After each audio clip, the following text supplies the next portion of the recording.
Selamat sore waktu Indonesia, Karina. Selamat sore. Karina, di minggu ketiga ini bagaimana perkembangan unjuk rasa di sana?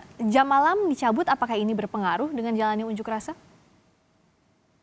Sebenarnya menurut saya, terutamanya di Washington DC ya, Mhm. kalau di Washington DC itu tidak ada pengaruhnya karena sejak dari awal orang-orang sudah melakukan demo hingga malam melalui jam malam.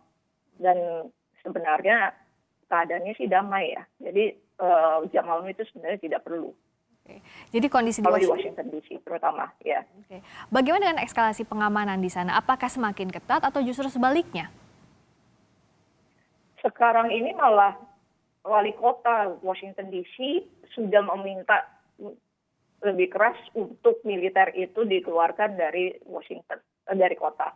Karena memang sudah terbukti selama keadaan demo itu sangat-sangat damai. Jadi ya seperti diberitakan Presiden Trump kan sudah mulai tidak seketat sebelumnya, tapi sebenarnya secara fisik misalnya selain orang-orang yang menjaga, tapi juga pagar yang dibangun oleh Presiden Trump karena takutnya demo akan menyerang, sebenarnya itu sih juga harusnya bisa dicabut. Dan itu sudah mulai diminta untuk dicabut. Bagaimana dengan massa yang turut bergabung dalam unjuk rasa ini? Seperti apa di DC? Apakah semakin banyak orang bergabung atau seperti apa, Karina? Jadi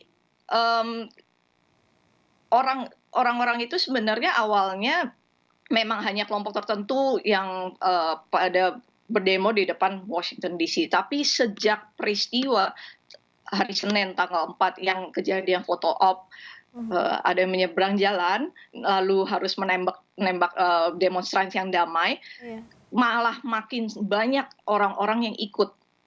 Bahkan orang-orang yang tinggal di sepanjang jalan namanya 16th Street.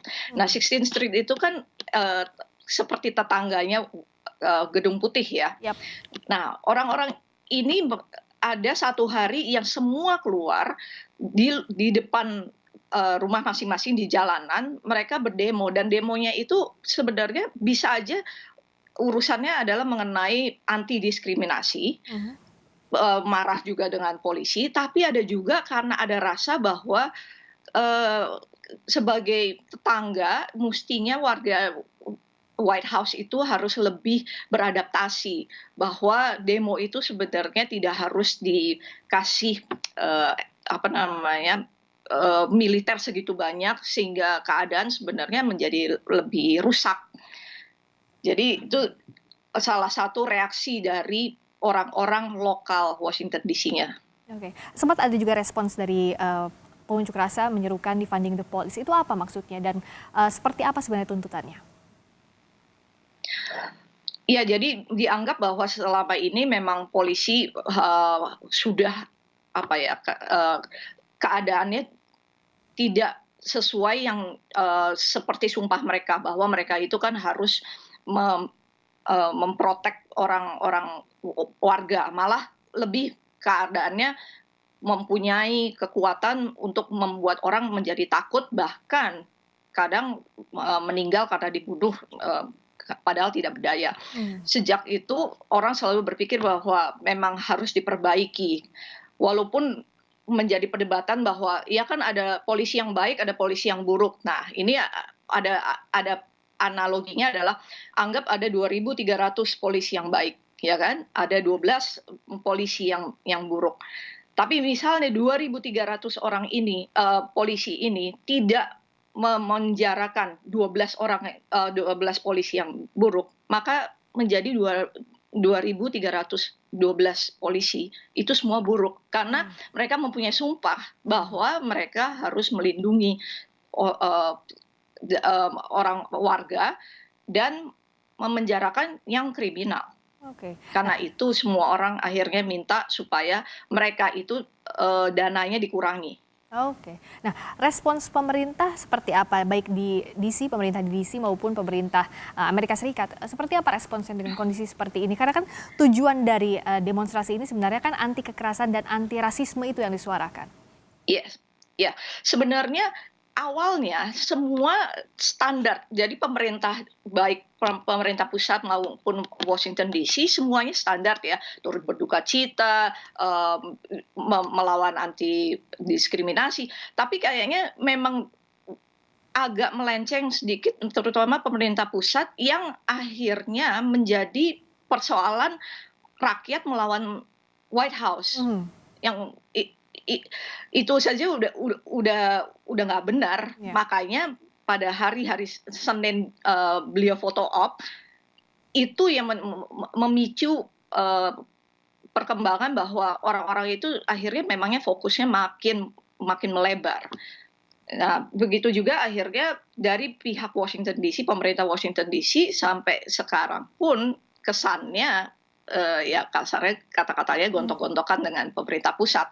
mmm, Karena dianggap militer itu bukan menjaga, tapi malah kayak menjajah wilayah Washington DC.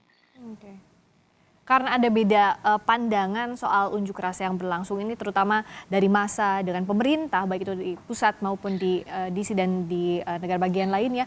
Sebenarnya apa solusi yang diinginkan dari, para pengunjuk rasa ini? Mereka akan berhenti berunjuk rasa kalau apa sebenarnya? Ya, memang awalnya ini kan semua gerakannya berdasarkan kemanusiaan dan solidaritas ya. Ya. Gitu. Jadi sebenarnya kalau pemerintah pusat bisa hanya mengatakan bahwa bahwa anti diskriminasi itu memang harus terus diingatkan ke orang-orang. Saya rasa sebenarnya orang-orang akan lebih menerima dan ya paling mereka akan terus meminta mengenai reform dari kepolisian. Mhm, Itu udah yang paling jelas. Tapi di mmm, luar itu lebih ke arah anti diskriminasi yang perlu diakui. mhm, Dan anti diskriminasi itu kan sebenarnya memang universal ya. Makanya terjadi di kota-kota bahkan negara lain kan. ya.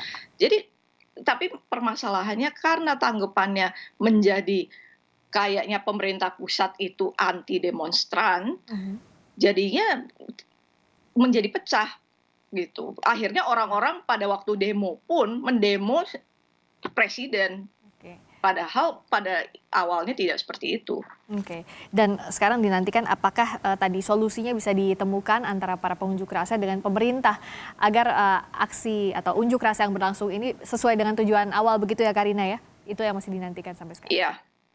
Terima kasih atas waktunya Karina. Karina Sudiatmiko, warga negara Indonesia di Washington DC telah bergabung di Kompas Petang.